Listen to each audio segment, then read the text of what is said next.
कैसे रखता है पाप पुण्य का लेखा जोखा। कौन कहाँ कैसे रखता है पाप पुण्य का लेखा जोखा। ओढ़ के चादर तू गुरूर की, ओढ़ के चादर तू गुरूर की, देता अपने आप को धोखा। कौन कहाँ कौन कहाँ कौन कहाँ कौन कहाँ। मैं मुंबई नहीं जाना चाहती। सुना आपने, मैं मुंबई नहीं जाना चाहती। अरे तनवानी जी, आप टेंशन मत लीजिए, सब्र का फल हमेशा मीठा होता है। आप बस हमारा और हमारी डेट्स का इंतजार कीजिए, जो भी होगा अच्छे के लिए होगा। सरकारी नौकरी का मामला है, मुंबई ज्वाइन तो करना ही पड़ेगा। अगली तनख्वाह वहीं से मिलेगी जिससे इस घर का चूल्हा चलेगा। तो आप फिल्म नहीं बना रहे, किसी पागल के लिए दवा तलाश कर रहे हैं। Sorry, I am not interested. हमारे घर को ही नहीं, गृहस्थ जीवन को भी नजर लग गई है किसी शैतान की। मेरा प्लान कुछ और है मिस सितारा शर्मा। अब आप जा सकती हैं। Okay sir, see you.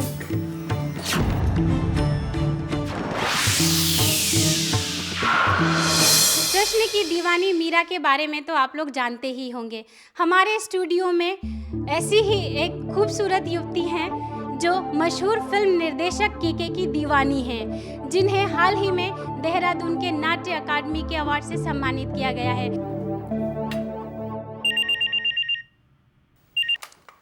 Hello. भाई साहब जल्दी से गोल्ड चैनल लगाइए। क्यों, क्या हुआ? देहरादून की एक लड़की प्रेस कॉन्फ्रेंस में आपके बारे में बातें कर रही है। हाँ, मैं देखता हूँ। ओके। तो मिलिए केके की दीवानी मीरा से। हेलो मीरा जी। हाय।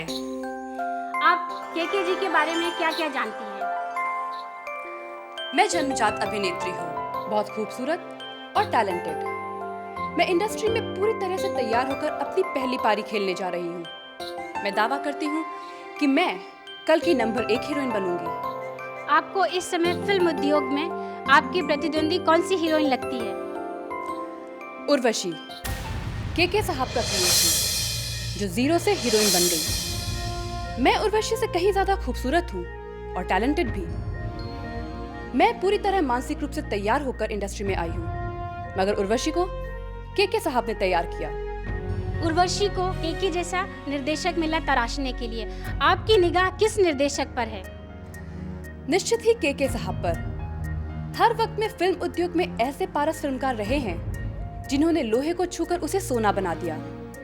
केके साहब आज के दौर के एकमात्र पारस हैं। निश्चित ही मेरा और केके साहब का कॉम्बिनेशन इंडस्ट्री को हिला कर रख देगा। क्या केके साहब भी ऐसा ही सोचते हैं? क्या वो आप में उर्वशी जैसी अभिनेत्री देखते हैं? मैं तो उस पारस फिल्मकार से आज तक मिली ही नहीं, पर अब जल्द ही वो महान फिल्मकार मुझे लेकर फिल्म्स बनाने को मजबूर होगा। ये मेरा दावा है और विश्वास भी। आप मेरा ये इंटरव्यू बतौर यादगार जरूर रखिएगा, क्योंकि कल ये सच होने वाला है। थैंक्स। तो देखा दर्शकों, ये थी केके की दीवानी, आज की मीरा। नमस्कार।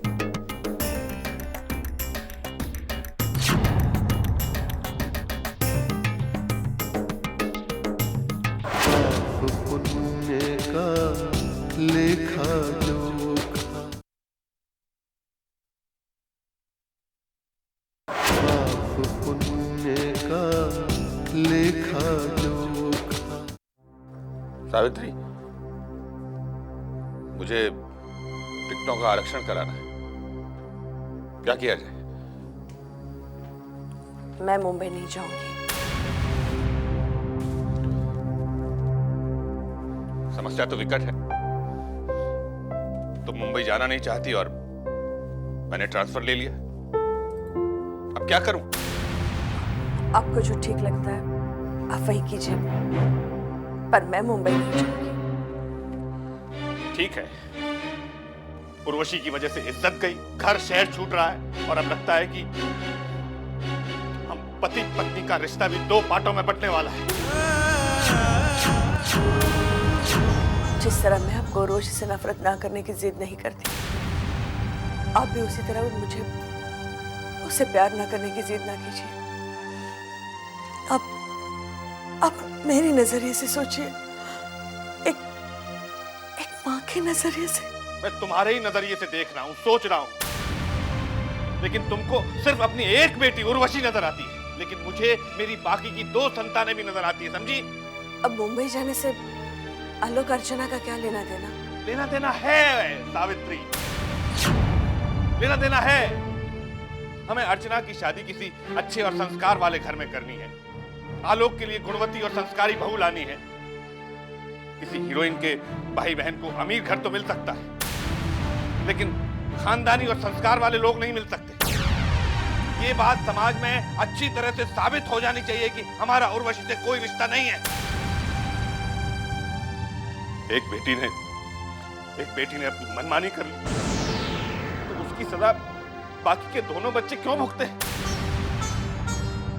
आलोक और अर्चना की शादी के बाद तुम चाहो तो उर्वशी से रिश्ता जोड़ लेना, लेकिन तब तक हमें इस समाज में रहना है और इस समाज के बनाए गए उसूलों पर चलना है, समझी? ठीक है, मैं मुंबई चलने के लिए तैयार हूँ। आप टिकट का बंदोबस्त कीजिए।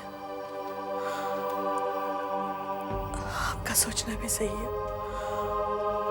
हमें आलोक और अर्चना के भविष्य के बारे में सोचना चाहिए।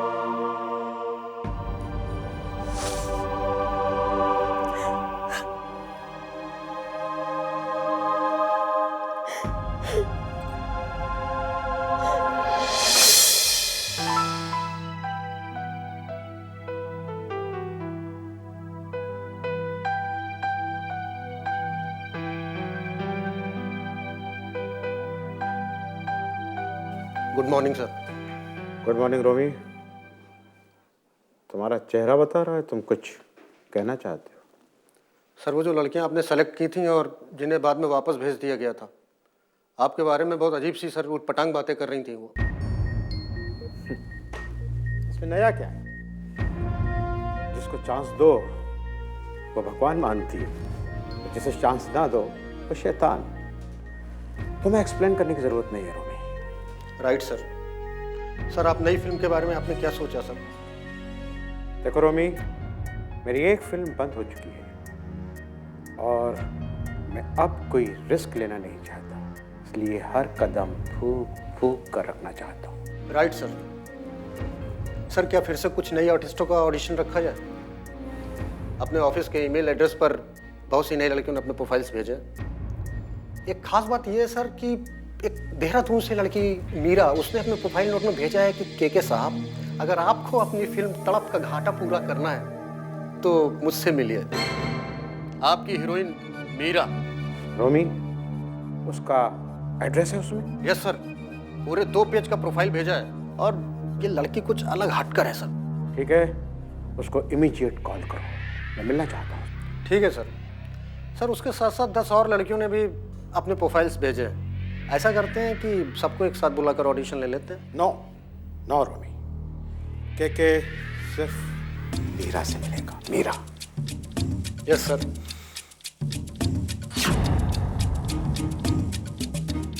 पाप पुण्य का लेखा जोखा,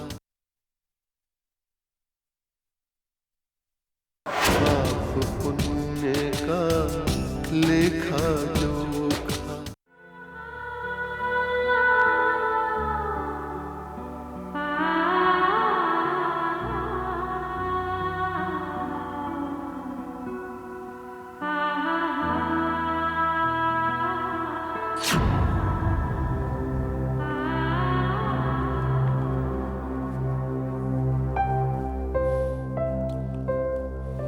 क्या सोच रही हो सावित्री? सोच रही हूँ इस घर को लेकर हमने क्या क्या ख्वाब देखे थे, सोचा था जब उर्वशी की शादी होगी तो इस पूरे घर को दुल्हन की तरह सजाऊंगी। आने वाले मेहमान बस देखकर हैरान हो जाएंगे। इंसान का हर सपना सच नहीं होता सावित्री। और टूटे हुए सपने इंसान को रुलाते जरूर है। सोचा था उर्वशी की बारात इसी घर से निकलेगी, इसी घर में उर्वशी दुल्हन बनेगी। घर मेहमानों से भरा होगा और उर्वशी की विदाई इसी घर से होगी। ऐसा कुछ नहीं हुआ। मेरे सपने टूट गए।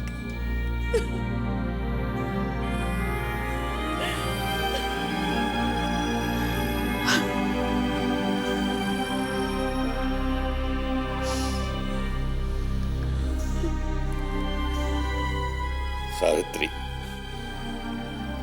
ये सिर्फ तुम्हारा ही सपना नहीं था, ये तो हम दोनों का सपना था। लेकिन सिर्फ सपना था, इसीलिए तो आंख खुली और कुछ भी नहीं रहा। अक्सर तो बेटियां बाप के घर से विदा होती हैं, लेकिन आज बेटी की वजह से हमें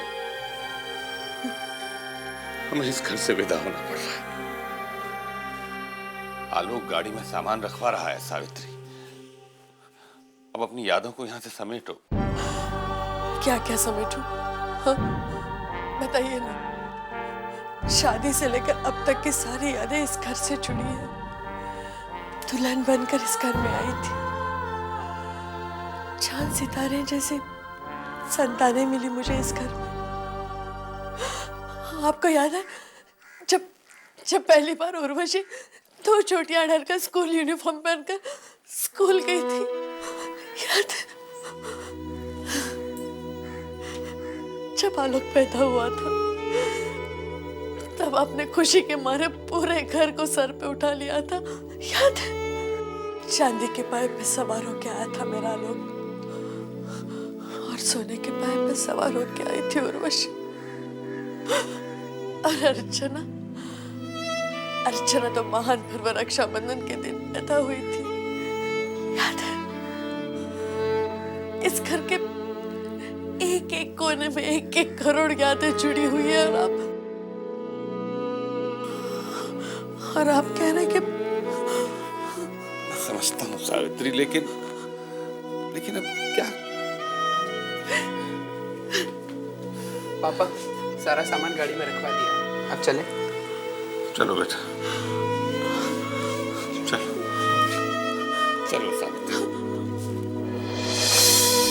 पाप पुण्य का लेखा जोखा, पाप पुण्य का लेखा जोखा।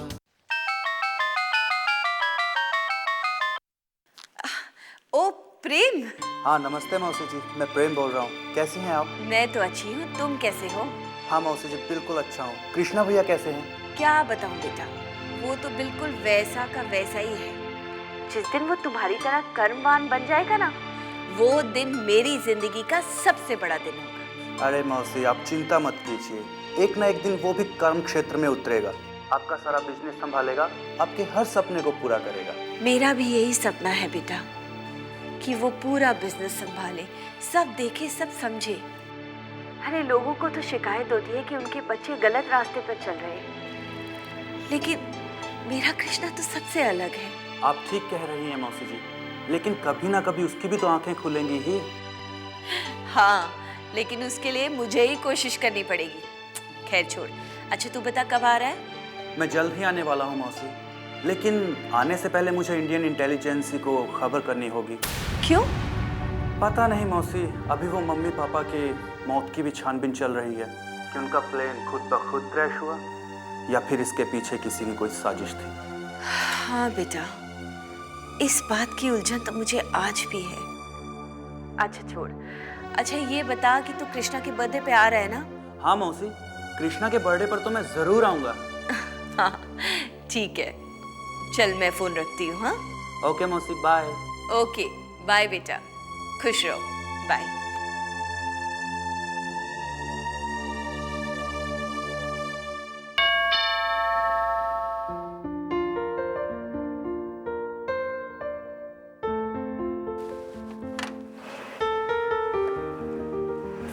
जी नमस्ते। नमस्कार। और पीके साहब से मिलना था। पीके साहब तो ट्रांसफर।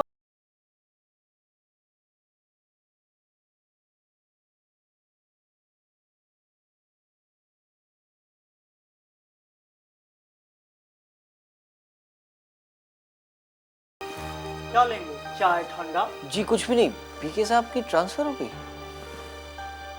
हाँ वो तो कब की हो गई।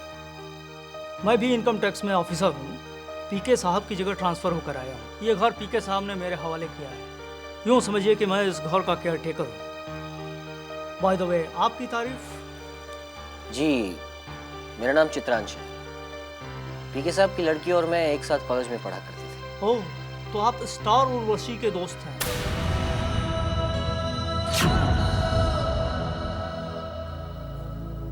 जी नहीं, पीके साहब को मैं अपना आदर्श मानता हूं। दरअसल उर्वशी से मिलना तो बस एक इत्तेफाक था। आप प्लीज मुझे उनका मुंबई का पता और टेलीफोन नंबर दे देंगे? हाँ हाँ क्यों नहीं, क्यों नहीं। Thank you. अजी सुनती हो, जरा मेरी डायरी तो ले आना। की होलो, किसका पता चाहिए? पीके बाबू का पता चाहिए। पीके बाबू का पुराना परिचित है, उनकी बेटी के साथ क्लास में पढ़ता था। आप भी बिना जाने पहचाने किसी को भी पता देने लग जाते हैं। अरे उर्वशी तो हीरोइन है, उसके तो 10 आशिक होंगे इस शहर में। हमें किसी को भी पता नहीं देना। क्या बकवास करती हो? आदमी का शराफत उसके चेहरे से साफ टपकता है। अरे हम भी पीके साहब को शरीफ आदमी समझते थे, पर देखो ना, अड़ोस पड़ोस के लोग कहते हैं कि वो बड़ा छुपा हुआ रुस्तम है। अपनी बेटी को तो हीरोइन बनवा दिया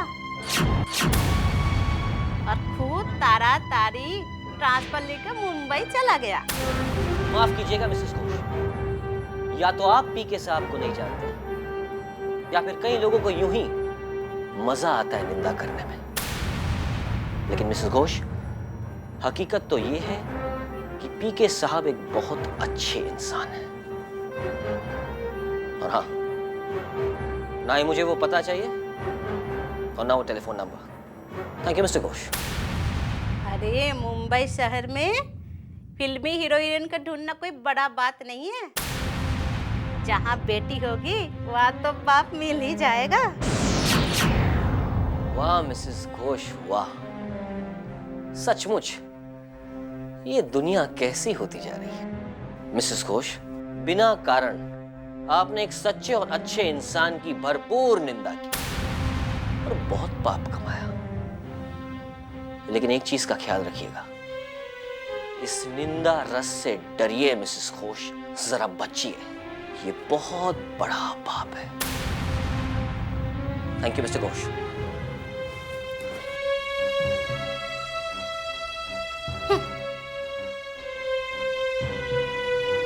गुड जेंटलमैन, अच्छा मैसेज दिया मेरी वाइफ को।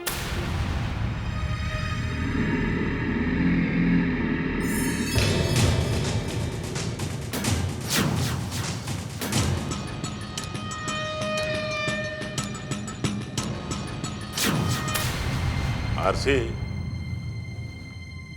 वो क्या है कि जग्गू कोई प्रॉब्लम है क्या? अरे तुम्हारे होते हुए क्या प्रॉब्लम हो सकती है दोस्त? तुम मेरे लिए अल्लाह दिन के चिराग के जिन बन के आए हो, सब कुछ मुझे दे दिया, मगर मैं तुम्हारे लिए कुछ भी नहीं करता। जग्गू कैसी बातें कर रहे हो तुम? सारा ऑफिस तो तुमने संभाल रखा है, ये क्या कम है? एक बात बता आरसी, तुम्हारी जिंदगी में ये ऑफिस के अलावा और कुछ नहीं? इसके अलावा और क्या चाहिए जग्गू? यार मन की खुशी, दिल की खुशी भी तो कोई चीज होती है। वो तो मुझे तब मिलते हैं जब मैं घर जाता हूँ, परिवार वालों से मिलता हूँ। उनके बीच पहुंचते ही मेरा मन अपने आप खुश हो जाता है। अरे यार हाँ, मैं तो एक चीज भूल ही गया। वो एक मीटिंग थी ना, न्यूज चैनल के लिए फॉरेन डेलीगेट्स की आपने फिक्स करने को कहा था, वो सारा इंतजाम मैंने कर दिया। Good, very good. कब आ रहे हैं वो लोग? शाम को 7 बजे। मगर ये मीटिंग मैंने ऑफिस में नहीं, कहीं और फिक्स की है।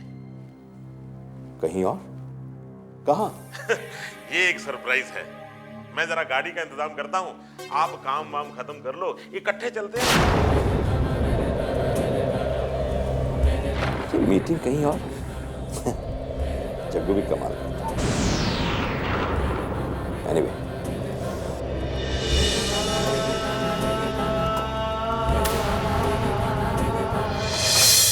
हर इंसान का अक्स वहाँ पर, हर इंसान का कच्चा चिट्ठा, हर इंसान का कच्चा चिट्ठा।